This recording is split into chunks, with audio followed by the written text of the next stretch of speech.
Semakin menarik, pemain timnas Indonesia nantinya akan dipenuhi dengan sensasi sentuhan bermain dari para pemain keturunan Indonesia Belanda. Ya, hal ini sangat jelas karena baru-baru ini telah dihebohkan oleh sesosok pemain muda Eredivisie yang bermain untuk klub PSV Eindhoven. Ia adalah Ryan Flamingo. Pemain muda ini memang memiliki kualitas mumpuni serta ketertarikannya ingin bergabung dengan timnas Indonesia sangat serius. Hal ini diketahui dalam komentar Instagram milik Ryan Flamingo yang memberikan komentar bendera merah putih Indonesia yang membuat dirinya semakin disorot. Dari komentar tersebut, menimbulkan spekulasi bahwa ia memberikan sinyal ingin bergabung pada timnas Indonesia. Dan bahkan media Belanda membocorkan bahwasanya Ryan Flamingo memiliki garis keturunan Indonesia. Hal ini juga menggiring opini warganet Indonesia dan rumor Ryan Flamingo sedang proses pendekatan dari Federasi Sepak Bola Indonesia, PSSI. Siaran langsung sepak bola online. Warganet menyebutkan bahwa Ryan Flamingo tertarik untuk bergabung pada timnas Indonesia. Dia mengirimkan bendera merah putih Indonesia itu adalah sebuah kode. Pemain muda berusia 21 tahun tersebut memang memiliki kualitas yang mumpuni, serta dalam pengalaman bermainnya bersama klub PSV Eindhoven sangat impresif. Dalam klubnya Ryan Flamingo dapat dikatakan sangat berkontribusi, karena ia adalah pemain yang selalu konsisten terhadap pertandingan. Dan jika dihadirkannya pemain ini, Ryan Flamingo dikabarkan dapat memberi warna baru dalam permainan timnas Indonesia. Ia bisa sangat berkontribusi. Pihak PSSI seharusnya bisa melirik sedikit ke arah Ryan Flamingo untuk melakukan pendekatan pada dirinya dan membicarakan tentang naturalisasi. Karena memang untuk saat ini Federasi Sepak Bola Indonesia, PSSI, sedang gencar-gencarnya mencari pemain-pemain keturunan Indonesia yang berkualitas. Siaran langsung sepak bola online. Dan Ryan Flamingo bisa menjadi tujuan selanjutnya untuk dilakukan pendekatan oleh PSSI, karena bisa diharapkan memperkuat timnas Indonesia di ajang internasional. Karena seperti yang kalian ketahui bahwasanya, ketika Indonesia diisi oleh pemain-pemain keturunan, pola permainan Indonesia menjadi lebih baik. Meski belum 100% terlihat, namun dampaknya mulai terasa berbeda dalam pola permainannya ketika diisikan pemain-pemain keturunan berkualitas.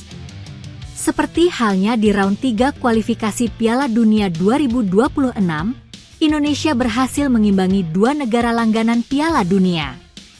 Hak tersebut tak luput dari bantuan kerja keras para pemain keturunan Indonesia, karena jika tidak ada mereka Indonesia tidak mungkin bisa sekuat saat ini.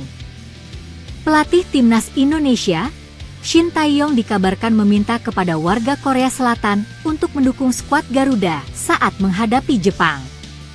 Timnas Indonesia akan menghadapi Jepang pada laga kelima grup C kualifikasi Piala Dunia 2026 zona Asia di Stadion Utama Gelora Bung Karno, SUGBK, Jakarta.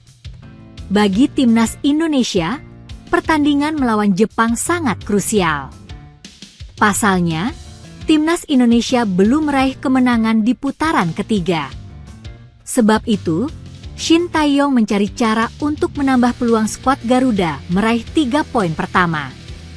Menurut laporan Yonhap News Agency, YNA, Shin Tae-yong telah meminta warga Korea Selatan untuk ikut mendukung timnas Indonesia.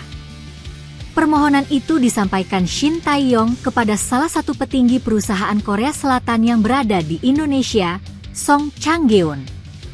Dikabarkan, Song akan mendistribusikan sebanyak 1.500 tiket kepada warga Korea Selatan yang ada di Indonesia untuk mendukung timnas Indonesia saat berhadapan dengan Jepang di SUGBK. Shin Tae-yong meyakini, dukungan ini akan sangat berarti bagi timnas Indonesia dan dapat memotivasi skuad Garuda meraih kemenangan atas Jepang. Meskipun Indonesia lebih rendah dalam hal kekuatan objektif, jika kami menerima dukungan yang sangat kuat dari Korea saat melawan Jepang, kami mungkin mendapatkan hasil yang tidak terduga, kata Shin Tae-yong. Raih hasil buruk di laga tandang melawan Cina membuat Shin Tae-yong mendapatkan peringatan dari Ketum PSSI Erick Thohir yang geram terkait target ST. Karena di laga tandang bulan Oktober ini, Shin Tae-yong ditargetkan raih hasil yang baik untuk mengamankan poin skuad Garuda. Akan tetapi pada laga tandang Indonesia negara Cina meraih hasil yang kurang baik, bahkan bisa dicatat mendapatkan hasil yang buruk. Mengapa begitu? Karena seharusnya Shin Tae-yong bisa mengamankan poin dari kandang Cina. Namun karena masalah taktikal yang ia rombak dalam line up timnas Indonesia, di pertandingan itu mendapatkan hasil buruk di laga tandang menghadapi Cina, yang membuat peringkat klasemen timnas Indonesia di grup C tertahan di peringkat kelima, imbas dari kekalahan menghadapi Cina yang meraih hasil buruk. Dari pertandingan tersebut, pihak PSSI mengevaluasi Shin Tae-yong. Hal ini bertujuan untuk mewanti-wanti dirinya agar tidak melakukan kesalahan yang kedua kalinya. Bahkan jika Shin Tae-yong tidak serius, pihak PSSI pun menyinggung pemecatan pelatih Australia dan Arab Saudi. Mereka mengatakan seperti ini. Saya sudah bertemu dengan Coach Shin Tae-yong. Kami serius bicara soal target timnas Indonesia untuk minimal menempati 4 besar grup. Pungkasnya Erick Thohir. Harapan dari Ketum PSSI Erick Thohir tidak muluk-muluk lantaran ia hanya ingin ST bisa raih hasil yang baik di pertandingan selanjutnya, agar peringkat klasemen Indonesia di grup C kualifikasi Piala Dunia 2026 naik, sehingga bisa menduduki peringkat keempat dibandingkan peringkat sebelumnya yaitu peringkat kelima. Ini menjadi tugas Coach ST untuk mempersiapkan tim dan taktik dengan sebaik-baiknya, terutama dalam 2 laga kandang melawan Jepang dan Arab Saudi pada bulan depan. Tegas Erick Thohir. Timnas Indonesia harus maksimal secara taktik. Stabilitas yang mulai terbangun mesti dipertahankan sehingga saat bermain, taktik sudah siap dan matang. Ungkapan Erick Thohir. Babak ketiga kualifikasi Piala Dunia 2026 Grup C Zona Asia telah memakan korban 2 pelatih. Ucap Erick Thohir. Australia telah memecat pelatih Graham Arnold, dan yang teranyar Arab Saudi pun memutus kontrak Roberto Mancini. Pungkasnya, hal ini menunjukkan betapa tingginya persaingan yang dituntut oleh setiap federasi demi meloloskan negaranya ke Piala Dunia 2026. Tutup Erick Thohir. Erick Thohir memperingati Shin Tae-yong dengan menyinggung 2 pelatih yang didepak dari jabatannya karena kualifikasi Piala Dunia 2026. Jika Shin Tae-yong tidak serius dan main-main, maka Erick Thohir tidak akan segan-segan untuk mengajukan ST out.